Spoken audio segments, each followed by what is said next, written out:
qui... Ouais, ça aussi je l'ai. Je l'ai bien sûr. Ouais.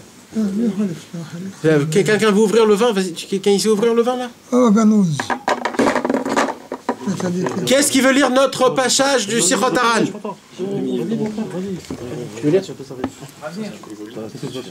C'est lequel? C'est Numéro 58. Noun Chet. Elle est petite, mais elle est solide.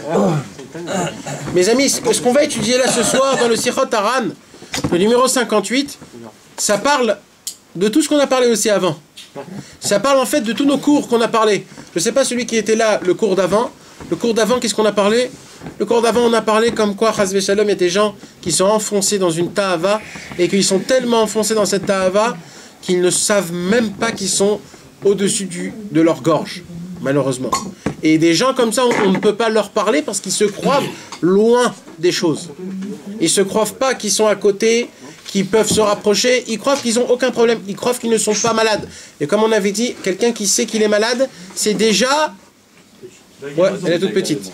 C'est déjà une petite guérison, s'il te plaît, ouais. Alors, ce soir, on va lire quelque chose.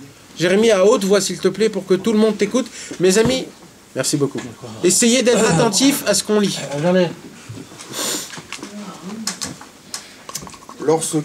Lorsqu'on élabore en pensée un enseignement de Torah, il faut reprendre et ressasser de nombreuses fois le verset ou le point en question et ne pas cesser de frapper à la porte jusqu'à ce que l'on nous ouvre. C'est tout? Attends, voir. Ah, vas-y, lis encore. Il arrive parfois qu'une pensée traverse notre esprit comme un éclair et sort de notre esprit. Il faut être quelqu'un de solide et un homme de cran si l'on veut se mettre à sa poursuite et la récupérer. Voilà. Je crois que personne n'a écouté. Je le reprends. Attends, quoi? Amen. L'Ichvod Rosh Chodesh, mes amis, c'est bien de faire une... Fois Shlema. Baruch Ata Adonai Eloheinu melech haolam borei peri hagefem. C'est pour Abatrana.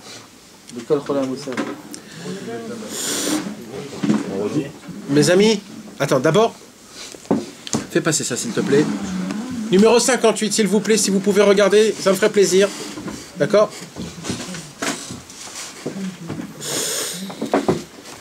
Mes amis, là il y a écrit une sorte un certain secret qui est très simple en fait. 58. D'abord, est-ce que tu as compris toi, Jérémy? Nissim. Ouais, c'est la deuxième que j'ai un peu du mal. Des fois, tu as des ridouches qui te viennent. Ouais. Et quand il vient ce ridouche, donc tu es tellement illuminé de ce ridouche que il s'en va. Et il faut déployer tous les efforts pour le rattraper. Ok. Maintenant, celui qui n'a pas de ridouche. Ça peut être une excitation dans la Vodat Hashem. Mais non, mais la Gemara par exemple, il faut répéter sans une fois ou sans d'abord. Voilà. Il n'y a pas un grand... Voilà. Alors là, Rabbeinu, il ne parle pas d'un ridouche. Celui qui n'écoute pas, ça fait rien. Là, Rabbeinu, il ne parle pas d'un ridouche. Là, Rabbeinu, il te parle d'un ridouche pour toi. Pas que toi tu as. Que toi tu te rends compte de quelque chose. Toi, par exemple, une nouvelle halakha, c'est un ridouche. Tu savais pas ce qu'on a étudié là. Il y a des gens qui ne savaient pas. C'est un ridouche pour vous. D'accord? On a appris deux halakhot sur le manger, de ne pas manger comme ça. Vous le savez ça avant? Non, donc c'est un ridouche. Alors, je vais vous dire un truc qui est très simple. Si cette chose-là, vous n'allez pas le répéter 4-5 fois dans votre tête, jamais vous allez l'appliquer. Jamais. Ce que j'ai parlé là, c'était pour rien. On a foutu pour rien une demi-heure. Qu'est-ce que vous en pensez de ce que je dis là? C'est comme ça, hein? Tous les cours qu'on fait tous les mardis, si on ne se le répète pas, je viens pour rien. C'est pas pour rien. On va dire c'est une heure de Gan Eden qu'on ressent, Baruch Hashem. Mais après, pour l'appliquer, pour vivre avec ça, ça sert à rien, frérot. Ça sert à rien. Rabbi Nachman de Breslev a raconté une histoire. Vous savez, Rabbi Nachman, c'était un seigneur. Rabbi Nachman, c'était un vrai patron. Tous les points qu'il a atteints, il les a atteints à la perfection. Il n'a jamais rien atteint à moitié ou à 99%. Il atteint tout à la perfection. Jamais on a entendu Rabbi Nachman parler d'un autre tzaddik en s'éblouissant de cet homme-là. Sauf une seule fois. Écoutez bien. Il a raconté un jour, Rabbi Nachman de Breslev, une histoire de Rabbi Zusha. Rabbi Zouché. Vous connaissez c'est qui Rabbi Zouché? C'est un Hippolyte. Oui. Le frère de Rabbi Eliezer. Voilà. Le cher élève du Maguide de Mezrich qui est enterré dans le même endroit, hein, juste à côté. Tellement c'est un homme qui est important qu'il y a une pancarte à côté de sa tombe où il y a écrit « Ne pas rentrer avec des chaussures ». Tellement c'est quelque chose de pur. Tellement il est pur ce tzaddik. Ce Rabbi Zoucha là, Rabbi Nachman nous a raconté une histoire de lui. C'est quoi l'histoire que Rabbi Nachman a racontée de lui? Vous connaissez quand on se rapproche, au tout début, quand on se rapproche de Hachem, on est allumé. Vous connaissez cette sensation-là? On est complètement allumé, on met les tefilines, on est en lumière, on est fantasmé, on voit des trucs, on ressent des choses. Vous connaissez cette sensation-là? C'est la sensation du début. Le début. D'accord? C'est comme le premier amour. La première fois que tu vois ton enfant.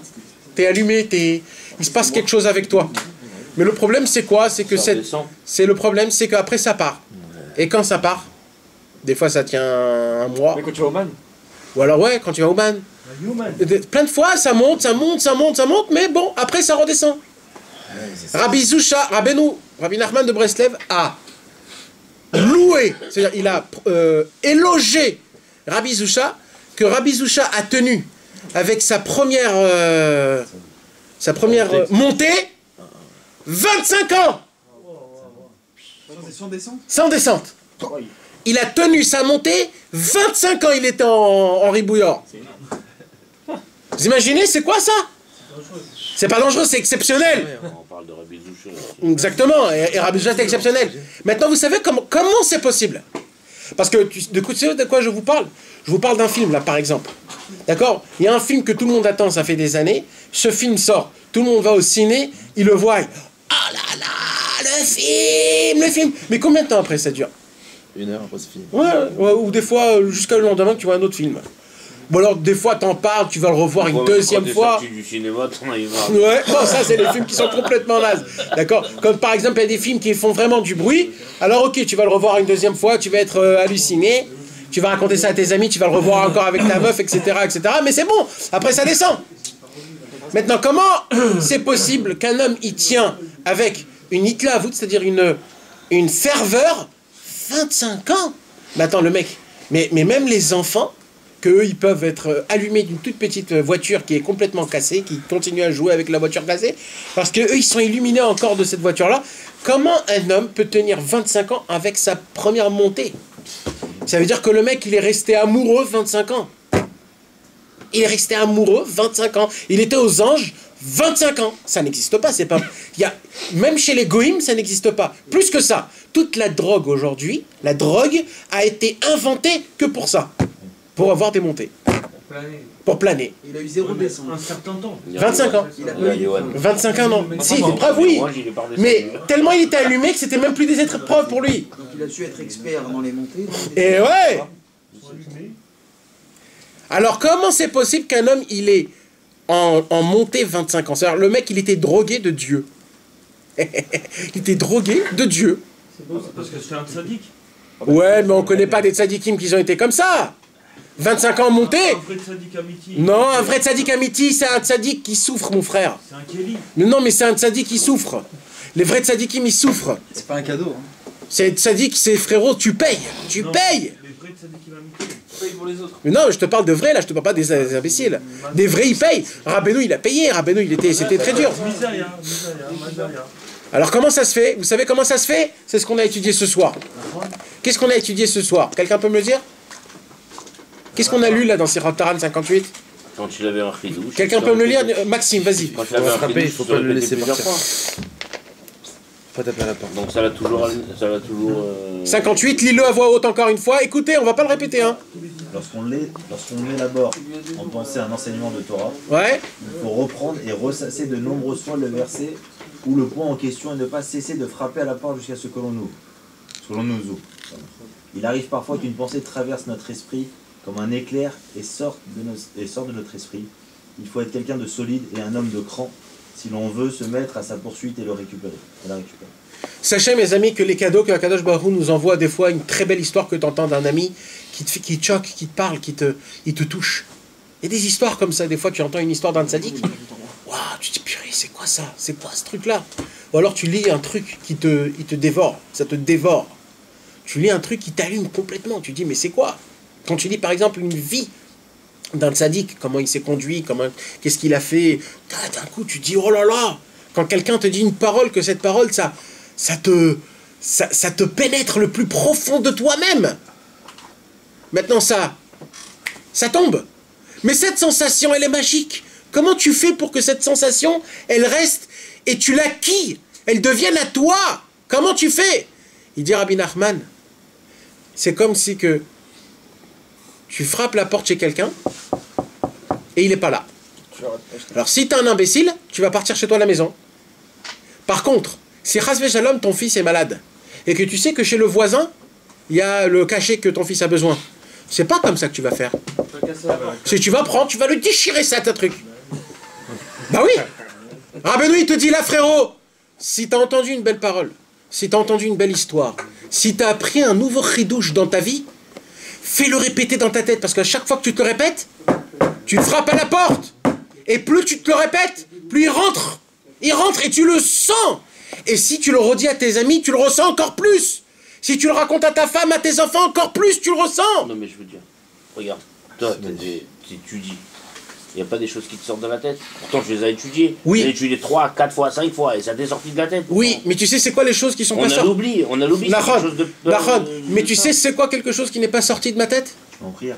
C'est tout ce que j'ai donné ça aux autres. Au moment où je le donne, je le fais partager aux gens, c'est très dur pour l'oublier. Bah oui, parce que t'en parles. Et voilà, et c'est ce que je dis. C'est pour ça qu'il faut lire. C'est pour ça qu'il faut en parler. Et c'est pour ça que quand on lit, c'est important de lire en voix haute, par exemple. Et Gemara aujourd'hui. Bon, si, le Gemara aussi. Quand tu en parles, la halacha, ça te rappelle, tu te rappelles de ça, etc., etc. Donc toujours tu te rappelles. Mais c'est enfoui en toi, c'est-à-dire que c'est pas quelque chose que tu sors tout le temps, t'en parles pas tout le temps. C'est quelque chose qui est enfoui en toi. Oui, mais quand. D'ailleurs, tu vois. D'accord, mais quand par exemple tu as besoin de te rappeler de ça, tout de suite il ressort. Ça ressort, ça te rappelle.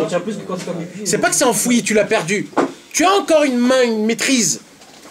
Mes amis, chaque cours de Torah qu'on étudie, mes amis, partagez-le avec un ami. Partagez-le avec vous-même. Tu partages en Idbo des doutes, avant de dormir. Ou avec ta femme, avec notre femme. Notre femme aussi, ils ont besoin. Vous savez, c'est un grand problème que nous, on avance et que nos femmes, ils restent en arrière. Après, on se pose des questions. Pourquoi ta femme, elle n'est pas avec toi dans l'histoire? Tu redescends. Eh oui. Tu redescends à chercher. Bien sûr. Ils disent qu'il faut pas, la femme, elle doit rester. La Gemara, elle dit Nechot Darga, Ale Darga.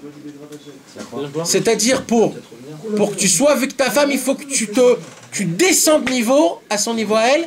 Et grâce à ça, quand tu descends, c'est elle qui monte. Quand elle monte, elle descend plus. Et quand elle monte, elle descend plus. Olaimo venayoredet. C'est ça la beauté. Puisque c'est un truc de faire. Tu redescends. De lui partager ton partage. C'est-à-dire.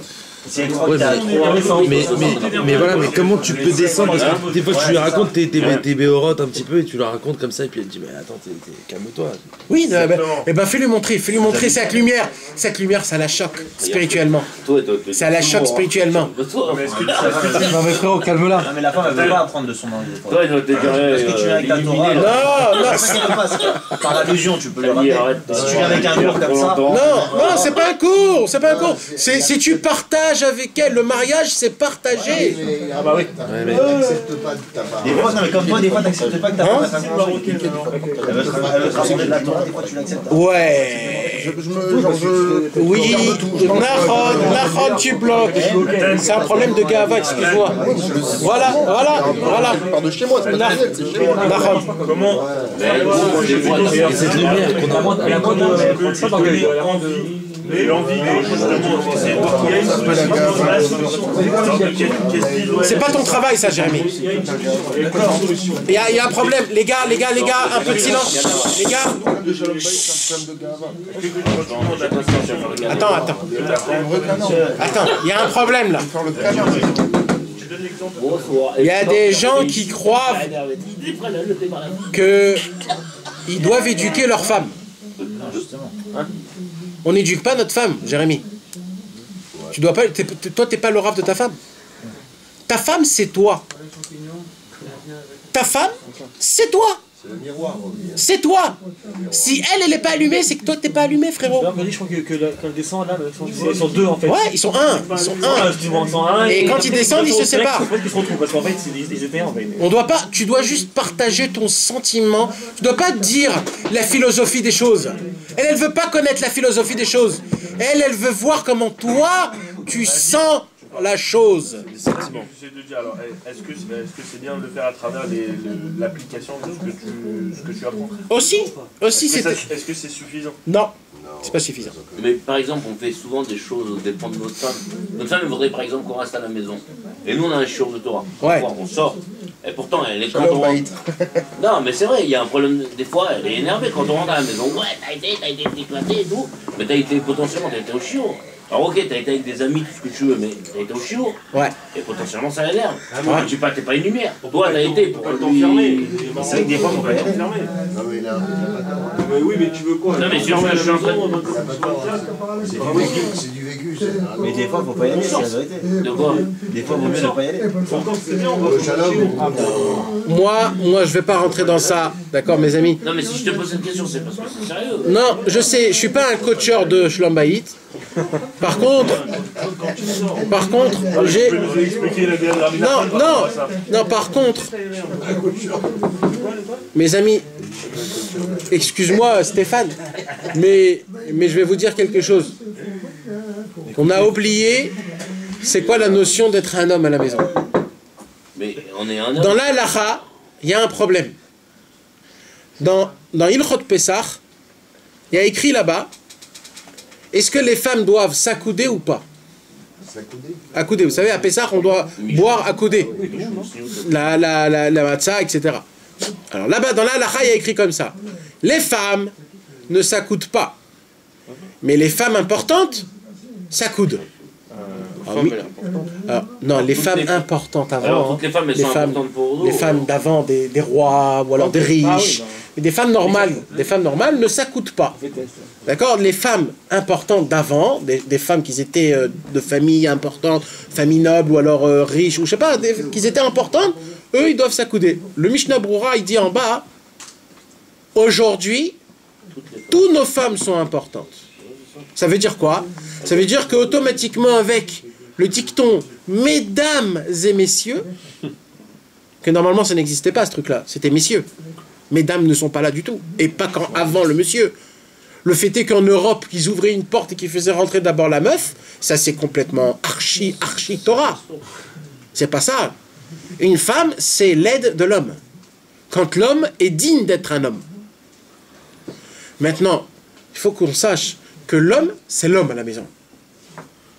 Un homme, c'est un homme. Ce qu'il décide, il décide. Maintenant, il ne faut pas être méchant. Il faut faire tout avec délicatesse, gentillesse. Je te promets, Stéphane, que si tu expliques à ta femme, je ne parle pas de toi, mais c'est parce que tu as dit...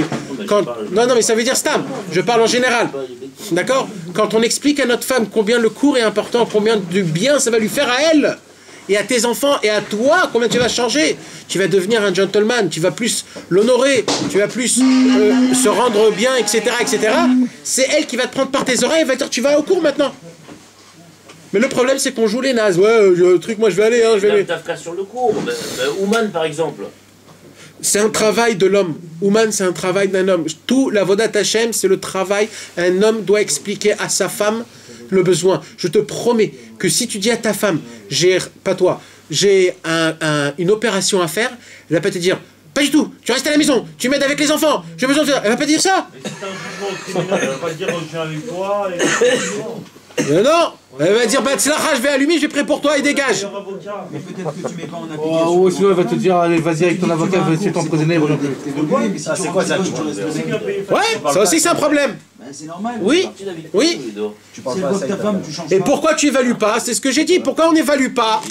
On n'évolue pas. Parce que le cours qu'on écoute, ça rentre par là et ça ressort par là. Elle dit, c'est quoi ta Torah? Et elle te dit, c'est quoi ta Torah? Tu lui te racontes tout ce que tu as entendu, toi. Alors, ouais, et si c'est pas faisable de raconter à ta femme, parce que pas toujours c'est faisable, Faut agir. alors, tu racontes ça. Allusion. Moi, je vais vous dire, moi, un jour, ce que moi j'ai fait, je vais vous dire. Un jour, j'ai fait soi-disant que je parle avec quelqu'un dans un téléphone. Il y avait personne au téléphone, juste pour qu'elle écoute. Ah, on a le droit, ça? On a le droit, ça? Pourquoi pas? Ah, on a le droit? Oui, Je savais pas, moi. mais c'est vicieux pour le bien. C'est pour le bien. Mais non, c'est pas vicieux, ça fait ça. C'est pas vicieux, C'est pour le bien. Des solutions. C'est des solutions, il faut se chercher des solutions. Moi, j'ai. que ça soit sous allusion comme ça. Ouais, et maintenant, c'était pas des choses que je voulais qu'elle fasse. C'était juste des paroles de Torah toutes simples qui ne touchaient pas du tout la femme. Stam, c'était. Stam. C'est sûr, on a le droit. Hein. Pourquoi pas? C'est l'essentiel, c'est que dans la maison, on parle de Torah, mes amis. C'est comme ça. Il faut parler de Torah, il faut donner tes sentiments, combien tu te ressens, combien tu te sens vivre. Moi, je vais vous dire un truc. Je l'ai dit ça dimanche à Jérusalem, dans le cours que je fais. Moi, je vais vous dire quelque chose. Moi, personnellement, ce que je ressens, moi, personnellement, actuellement, aujourd'hui, c'est que chaque seconde que je vis dans ce monde, je me sens dans le déluge. Mais là, je vous parle vraiment. Je me sens perdu dans un tourniquet. Un tourniquet, vous savez, quand on tourne, le tourniquet, tu tournes. Qu'est-ce qui se passe? Ta tête, elle tourne. Moi, c'est ce que je ressens toute la journée. Le seul moment, le Béhémet, je vous dis la vérité, le seul moment où je me sens moi-même, je me sens chez moi, je me sens apaisé, non, c'est quand je parle de Torah avec des gens. Là, je me sens chez moi, là, je me sens apaisé. Quand, bien sûr, on est tous du même cerveau, pas qu'il y ait des gens, ils viennent, ils posent des questions, ouais, comment, etc.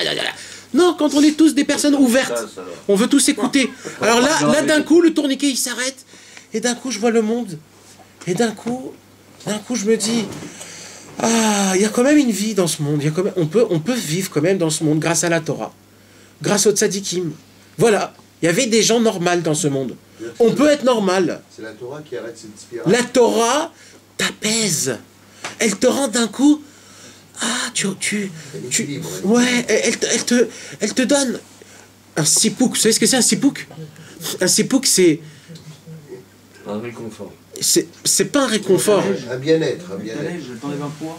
Tu sais, c'est quand t'es très soif et tu bois un verre d'eau frais. Ouais, un bien-être. Cette sensation après, tout de suite. Ou alors quand t'as bien mangé, pas bien mangé éclaté que t'en peux plus. Bien mangé normal, d'accord? Ou alors quand bon, je veux pas dire d'autres trucs, mais vous comprenez. Voilà, une satisfaction, exactement. C'est le seul moment quand on ouvre un livre de Torah, quand on parle un peu de Rabbi Nachman qui nous donne une bouffée d'oxygène, d'espoir, que c'est possible. C'est possible.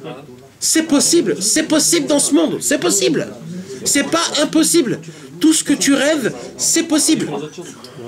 Par contre, quand tu es dans ce monde, dans le travail, dans les soucis des enfants, dans la parnassa, le loyer, les trucs à payer, aller à faire les papiers, et le truc, etc., ça te prend. Tu sens que tu n'arrives pas. C'est au-dessus de toi. Tout, c'est au-dessus de toi. Et j'en parle même pas de la simcha, mes amis. Je parle même pas de la simcha. La simcha, les 2 mois de Chodesh Adar. Aujourd'hui, c'est Rosh Chodesh Adar. On a 60 jours d'être Bessimcha. 60 jours d'être Bessimcha. On doit l'être toute l'année. Oui, mais surtout encore plus ces 2 mois-là. Ces 2 mois-là, c'est des mois où quand vous voyez une rasra, une mélancolie, une colère qui va te monter au nez, que tu vas exploser, tu sais ce que tu fais? Tu te lèves et tu dis, j'en ai ras-le-bol. Je m'en fous complètement. Je m'en fous, je m'en tape. Ouais, tu te le dis à toi-même. Ouais, c'est ça. Tu danses et tu dis nana. Quand Rasvé Shalom, quand la mayonnaise elle monte, quand la moutarde elle monte au nez, et que tu sens que tu vas exploser, ou alors quand des fois il s'est passé le matin 2-3 petites rasras, que tu sens que cette journée-là elle va être abominable, ou alors que tu sens que, ouais, ou alors que tu sens que bon, c'est pas bien, tu te lèves. Tu te lèves, tu te mets sur une chaise. Mets-toi sur une chaise. Et si tu es sur une chaise, mets-toi sur une table. Et tu vas dire, je m'en fous de vous tous, je vous en... Il y a un deuxième cas, frérot, il y avait tout le temps une chaise et il se porte. Non, mais dis-le avec ta bouche. Tu dis, eh ben, tu sais quoi, vous savez quoi, tous là? Eh ben, clockt.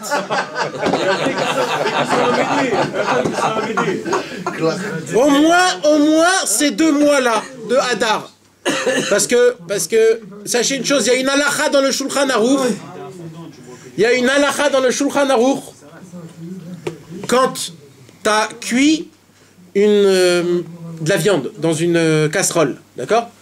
Tu as cuit de la viande, tu as fait un manger, un tchoulon. Et maintenant, sans faire exprès, tu as fait faire couler une petite goutte de lait dans la... Alors, tu peux manger. Alors, ça dépend.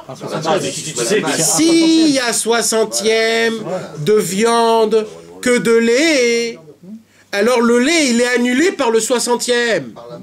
Par la masse. Par contre, s'il y a moins de 60e, tu dois tout jeter. C'est écrit dans les livres. Si tu es joyeux pendant ces 60 jours-là, le mois de Hadar Aleph, le mois de Hadar Bet, il annule toutes les rasras de toute l'année.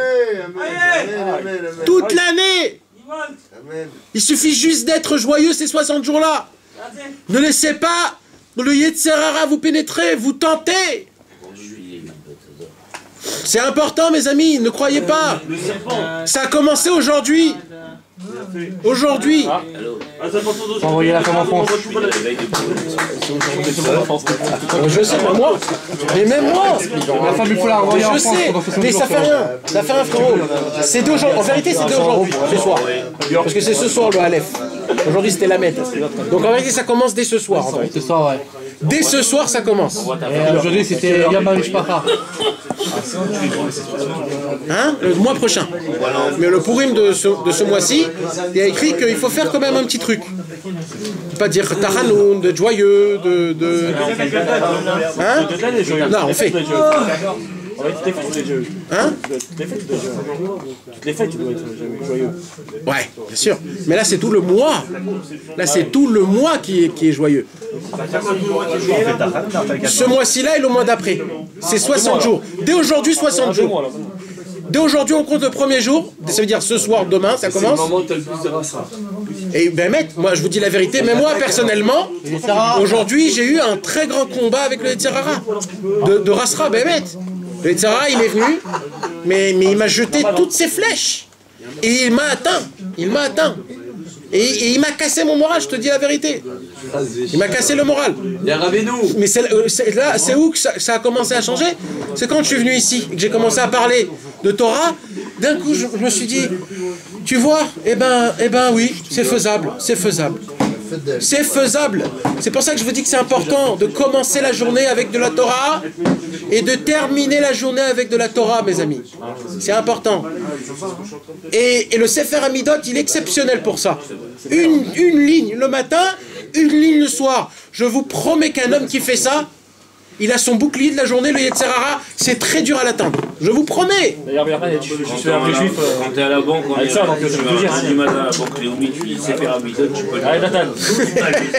Rabbi Nachman, il a dit, grâce à lui, je suis un vrai juif. Ouais, bien sûr. Rabbi Nachman de Breslev a dit que je suis devenu juif, pas un tzaddik. Juif grâce au livre du Sefer Hamidot. C'est le vrai minimum. Un vrai juif. Et voilà, alors c'est Fermidot. Et pour la lumière du début. Alors, résumé, important, le résumé de notre Sichot Haran numéro 58. Si on ne répète pas les paroles qu'on a étudiées, oubliez, n'y pensez même pas que ça va vous faire du changement. Ça ne va pas vous être travaillé. Alors, si vous voulez vous répéter tout ce qu'on a étudié aujourd'hui, je vais vous le résumer en quelques petites minutes. Très important. On a étudié sur Tavat Achila 2 halachot. C'est-à-dire de ne pas arracher le pain avec ta bouche et de ne pas manger une deuxième bouchée quand ta bouche est pleine. Deux halachot sur Nida, de ne pas être avec ta femme quand elle ne veut pas et de ne pas être avec elle quand il y a une bagarre. Argent, on a étudié comme quoi un homme, il ne doit pas changer sa parole, ce qu'il a dit, il est obligé de l'accomplir. Et deuxièmement, obligatoire, avant d'aller au travail, de lire, de faire quelque chose de spirituel pour qu'il soit ton bouclier de la journée, pour que l'argent ne t'envahisse pas. Ça, ce sont les trois. Là, on a fait notre cœur, on a créé notre cœur. Grâce à ces halachot-là, on a créé un cœur spirituel. Maintenant, ce qu'on a étudié, c'est quoi? Sichot Torah numéro 58. Rabbi Nachman de Breslev nous apprend comment vivre la Torah, comment l'appliquer et comment tu fais pour que la Torah puisse te pénétrer. C'est en te répétant et en disant et de redire et de le parler, d'y penser encore et encore. Des fois, vous êtes dans votre voiture, il y a un bouchon. Pensez à ça. Quand vous êtes au lit, vous êtes en mode d'aller dormir. Où est le problème de penser à ça? Vous faites rien. Vous faites rien. Alors tu sais quoi, avant de dormir, tu prends ta dernière cigarette, vas-y, fume et pense à tout ce qu'on a dit. Mais avec ta bouche. Alors aujourd'hui, j'ai étudié que comme ça et comme ça et comme ça. Ah, je me rappelle pas, donc il faut que je le répète. Peut-être je vais ouvrir le livre et je le lis. Mes amis, on a une semaine de mardi en mardi. C'est très important de relire. Il y a écrit que celui qui étudie, qui ne fait pas la chazara, c'est-à-dire qui ne fait pas la répétition, c'est comme si... Non, même une fois, tu sais quoi? Le minimum, c'est 4 fois, il y a écrit, 4 fois. C'est pour ça qu'il y a toujours 4 lignes au-dessus de la Gemara, de Rashi. Toujours 4 lignes. Pourquoi? Parce qu'il faut toujours répéter quelque chose 4 fois. Gamechina, Chakara, Sapra, c'est un pasouk. Il y a écrit que Dieu lui-même, tout ce qu'il étudie, il le répète 4 fois. 4 fois, c'est le minimum qu'un homme, il doit répéter pour que ça puisse rentrer dans sa tête. S'il n'a pas répété 4 fois, c'est rentré, c'est sorti. D'accord? Donc, juste de répéter un minimum de 4 fois, d'essayer de le dire, de se le répéter avec ta bouche, ou de le lire 4 fois, que l'essentiel c'est que tu en parles, dès que tu as fait ça, ça rentre, ça pénètre. Sinon, ça ne pénètre pas. C'est comme ça que ça fonctionne. C'est la raison pour laquelle, toutes les années, on répète tout le Sefer Torah, encore et encore. Donc, qu'est-ce qu'il y a écrit? Il y a écrit que celui qui étudie et qui ne répète pas, qui ne fait pas la révision, ça ressemble à quoi? À celui qui semence, mais qui ne prend pas la récolte.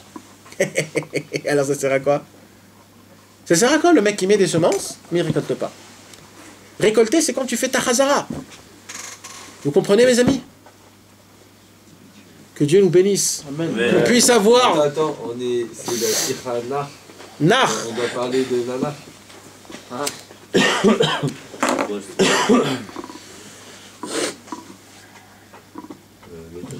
Ne jamais pas au cou.